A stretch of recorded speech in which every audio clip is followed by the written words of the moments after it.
Welcome back to Real Florida Magazine. Welcome back here today on the beautiful campus of Florida Panhandle Technical College, another in our series of Meet the Candidates. Here today with us is George Gaynor, currently a candidate for District 2 Florida Senate. I don't know why I'm tongue-tied today. We appreciate George for coming up from Bay County, but he's been burning a lot of gas. He's covering this entire area, which is District 2, comprised of Washington, Jackson, Holmes, Bay, Walton, and half of Okaloosa County. There's been some redistricting. Maybe we'll talk a little bit about that. At the end of the day, we're going to give George the opportunity to explain to you as a voter why you should vote for him. So often we tell people to register to vote, but we don't give you the opportunity to become an educated, informed voter. At the end of this show, you're going to certainly know more about George and hopefully make that right choice when you go to the ballot box. We'll be right back.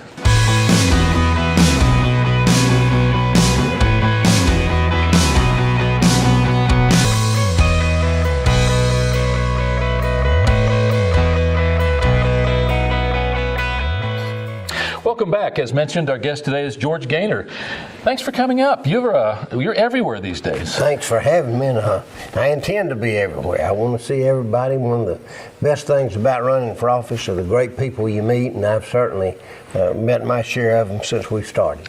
In the car business for many, many years, you're probably seeing familiar faces that maybe have done business with you in the past that you haven't seen for a while, so probably an opportunity to renew old friendships as well. Absolutely, and I see a lot of my customers. I see a lot of folks that I grew up with here in Washington County, and folks that I knew in Jackson County, and it's just a great way to renew old friendships and to talk to people about the problems that we all face as Northwest Floridians.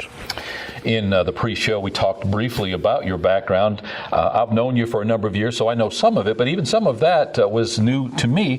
Talk a little bit about who is George Gaynor. Talk a little bit about your family and your history, George, and leading up to the point where why you would want to run for this office. Well, I was born in Jackson County in the back of an old house over there, and then quickly we moved to Greenhead, which is right up 77 here, and then in that we rented boats and sold fish bait there, and in 1954 the ponds went dry, and at 13 years old we moved to Panama City, and I went and started school down there, went to work on the fishing boats and just did real good, and then went through Bay High School, and everybody in Northwest Florida was just so good to me and to my family, my mother, daddy, and brothers, and we did real well. And I sold cars, made real good money. I was very successful at that, and I bought some more stores, and now I have 175 people working for me, and I have several franchises and some of the greatest customers in the whole world. I've been a county commissioner there for 18 years, and in that length of time, you get to know just about everybody in this area, and you get to learn many of the problems that we all face as North Floridians, and that's one of the reasons that I'm running, because never have I felt like Tallahassee was so far from where we live, because the people that we need to talk to and depend on, they're not around when you need them. Even as a county commissioner, as a chairman of the board, as in the TDC, and all these areas where we need a lot of help from Tallahassee, and we need to tell them what our perspective is on the government, and we don't have anybody to listen. And I think that the government closest to the people is the most efficient government, and I feel like I'm qualified because of all that to do some things in Tallahassee that need done here, and I'm just really looking forward to going over there and bringing back some of the opportunities that I feel like we've been deprived of over the years. This area, while being very large, is also very disparate when it comes to how people make their living. Huge tourism component from Mexico Beach westward, all of the world's most beautiful beaches in Bay County, obviously, South Walton, Okaloosa County, Destin, all of those areas over the last 20 or 25 years experiencing very large growth. We also have one of the best transportation systems, arguably, anywhere. Great interstate, state highway system. We have a rail, deep water port. state-of-the-art airport. Absolutely, I beg your pardon. And I always forget that one, and I shouldn't. All that said, to what do you attribute the fact that the northern counties within that district, Bay County doesn't seem to have a problem attracting business? Historically, though, Washington, Holmes, and Jackson specifically have had more of an issue attracting businesses. Do you think that's an issue, given the fact that within an hour's drive, people can drive to Bay County or to Southeast Alabama for a job anyway? Or do you think there's something in the position that you're seeking that you can do to maybe enhance that opportunity for new business in the northern part of the Panhandle? I think if we approach it from the way you're talking about it, the north end of this senatorial district has, we all have so much in common as North Floridians, but in the north end, we're not as interested in tourism as they are in the south end. So I think because of the TDC and our involvement in having the world's most beautiful beaches for 100 miles, those things pretty much, they're standard. They're there now and they're going to be there always. I think all we can do there is just enhance that, make it better, get the spring break tamed down a little bit, and then worry about the north end, which is we have that airport over here that we certainly can take that thing and grow it and grow all kind of industry around it. We've already sprinkled some industry there. We've got southeastern shipbuildings, which really appeals to the north and south end because they need so much of what the north end has. And nowadays, we need welders, we need pipe fitters, we need bricklayers, we need these people that can make a lot of money doing skilled jobs. And I would like to see us pursue that labor here. And I think once we get a workforce that has this kind of craftsmanship, and the technological advances that we've made from here right on through Okaloosa County, it's going to be our job to put the jobs with the people and fill in the gaps here in North Florida. We enjoy, along with all the other infrastructure, a really good educational system. We are today on the campus of Florida Panhandle Technical College, within the last year undergoing a name change from Technical Center to Technical College, as have many colleges in the Panhandle of Florida. There's been a movement within the Senate in Florida to revert back to those technical center names. Are you familiar with any of that controversy? Just vaguely, because I agree with so little that they're doing in Tallahassee in reference to education, because I know so many people in the educational field, and they seem to be of the opinion that we need to let the teachers teach. And we certainly need to enhance the benefits of the teachers to draw more teachers and keep the teachers here. And we need some help with law enforcement people. And I don't agree with their attitude toward our educators and what's going on as far as the educational system. And most of the school superintendents and the teachers will agree with me. And so I think if we ever get to the point where we let the teachers teach, and we let the superintendents set the policy, and everybody else will join in there, and the principals can maintain order, I think that we'll be back on the road to good education, back to the good old days. And I know that times have changed, and they'll keep on changing. I went through some stuff that just blow your mind over in Okaloosa County. Technology like I've never seen before. But this technology needs to be promoted. It needs to be sold to our friends up north and overseas. And I think we can do that. We can do such a better job of that than we ever have been. You mentioned briefly the need for welders and other craftsmen to work in those trades. Again, finding ourselves on this campus, that's exactly what we're turning out here. We're turning out draftsmen who do go to work for Eastern Shipbuilding. We're turning out welders and cosmetologists and electricians, all finding real jobs. We don't compete or say that a four-year college is not the way to go, but today's reality is that a young adult goes to college, 4 years, comes out with $100,000 worth of school debt, goes back to live with mom and dad because they are not qualified for a job at that point. They've got a degree, but they don't have a trade. They don't have any skills necessarily. That said, many businesses require a four-year degree in order to even start talking to you with an interview process. But our welders and our draftspeople are coming out sometimes in less than a year making $30,000, $40,000 because of their trade. What would you do as state senator to ensure that this area has as much, if not more, of an emphasis on exactly those trade schools, those technical colleges that are turning out those tradespeople? Well, I think the first thing you got to do is create the demand. I mean, and the first thing that I've talked to all kind of prospective manufacturers here and some really, really good, knowledgeable people about the future of this area. And the first thing we all know that we got to do is have the educational advantages here. And we've got some of the best, most dedicated teachers and educators here anywhere that are here just because they love the area. It's not because of the money. And then to keep a good, solid tax climate to where they don't have to get taxed to death and they can operate with competitively. And then you can concentrate on your labor pool. And then you knock down the obstacles that, they come in, they want some tax breaks. I'm all for it. They come in, they want you to have a special class out here on a certain type of welding. Everybody here is willing to do that.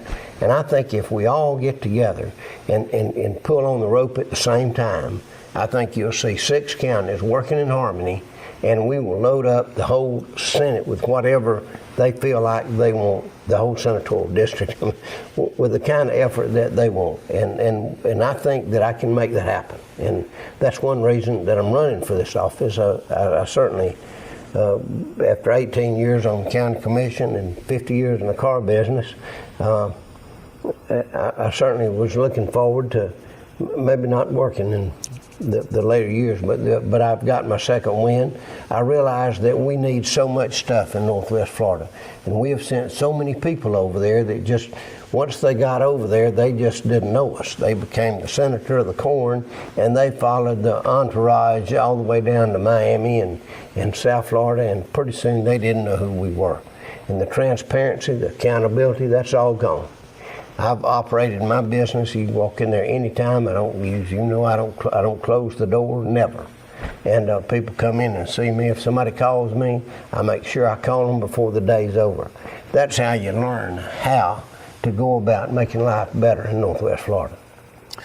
As robust as our tourism is in Northwest Florida, it's also commensurately fragile, as we saw with the oil spill, as we've seen in the past over the last 40 years with some of the storms, tropical storms all the way up to hurricanes, how they've impacted us. And then when the bubble burst, when we had the financial crisis, we had a perfect storm of that trifecta of all three things happening at the same time.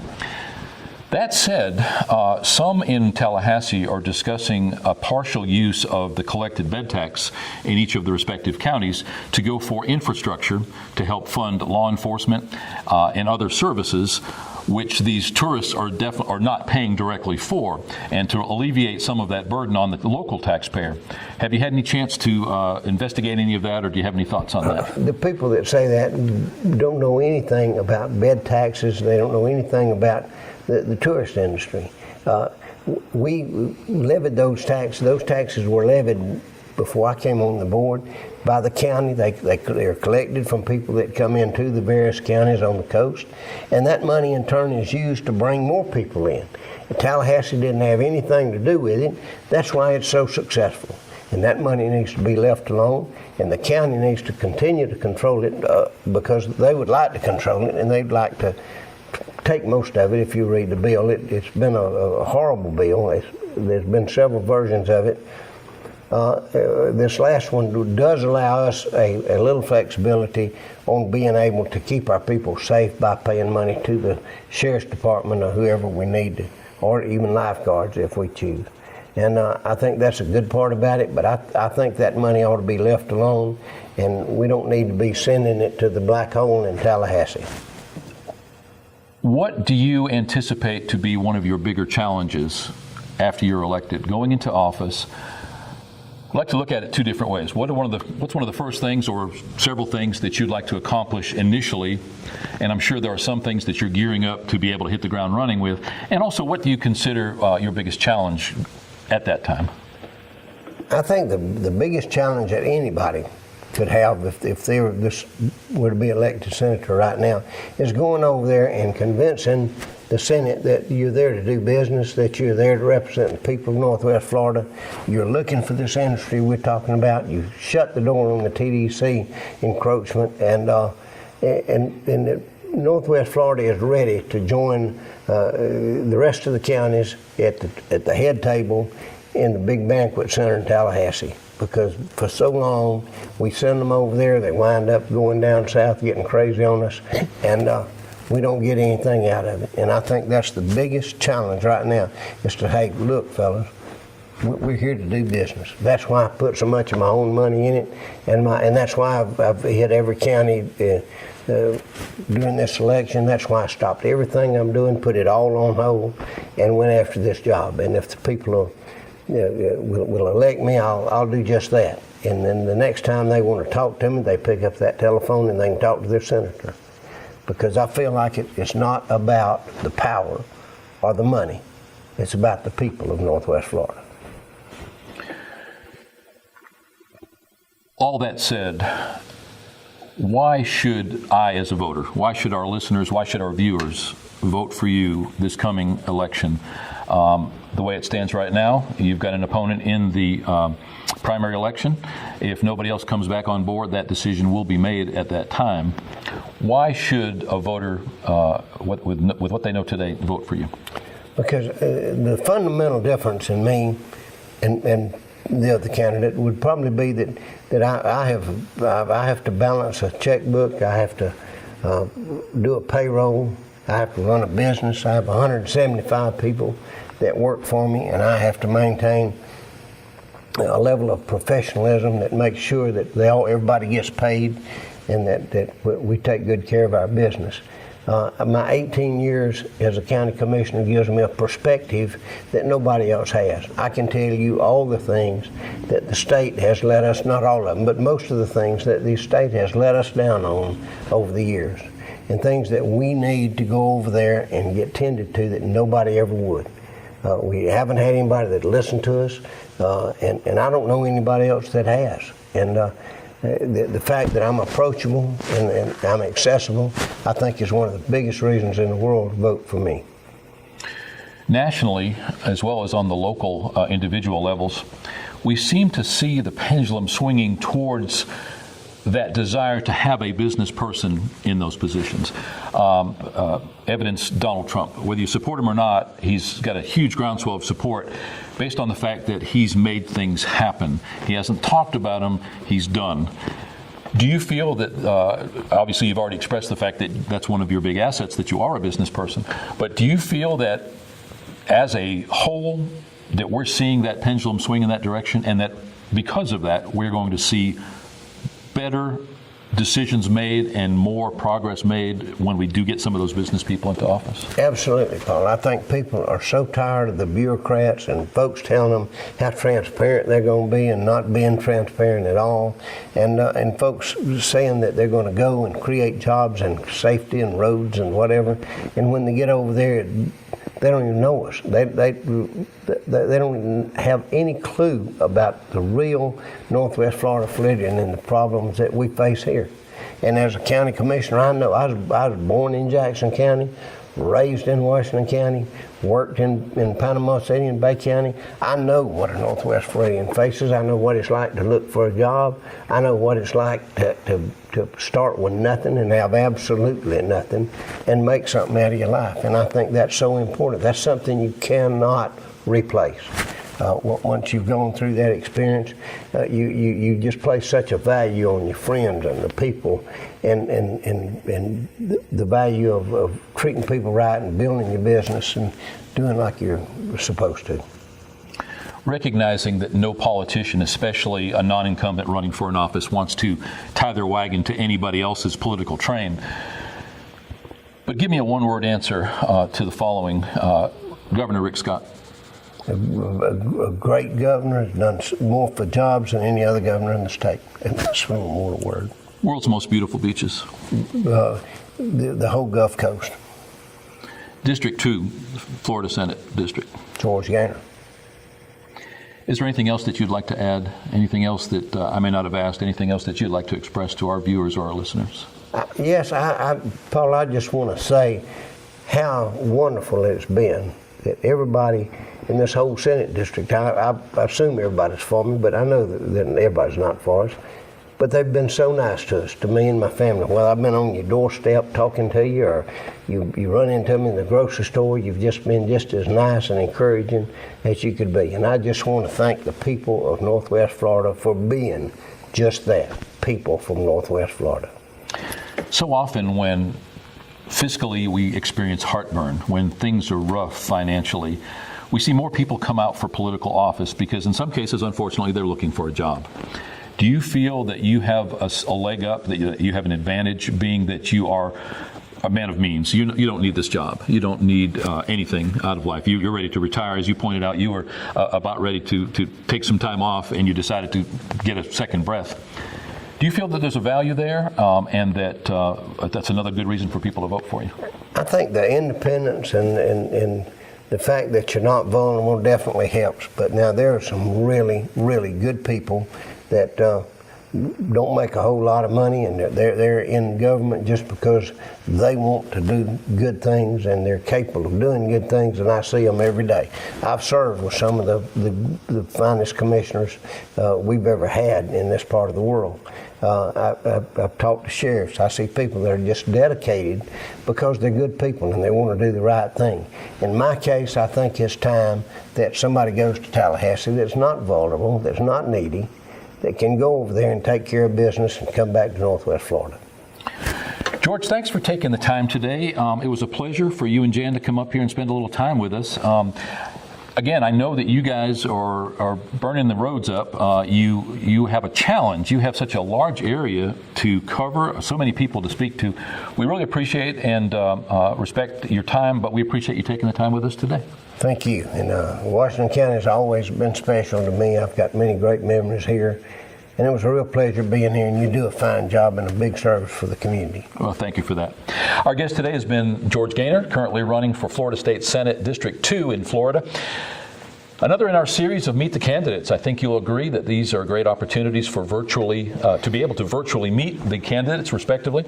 An opportunity for maybe the candidates not to have to make it to every single door in every single neighborhood, which is definitely a challenge. I know if you're like me, I don't want somebody knocking on my door after I get home at night. So for me, this is a great opportunity. Hopefully it is for you too. Stay tuned. We're looking for 100% participation. All of the announced political candidates. Stay tuned as we help to make you a more educated, informed voter. We'll be right back.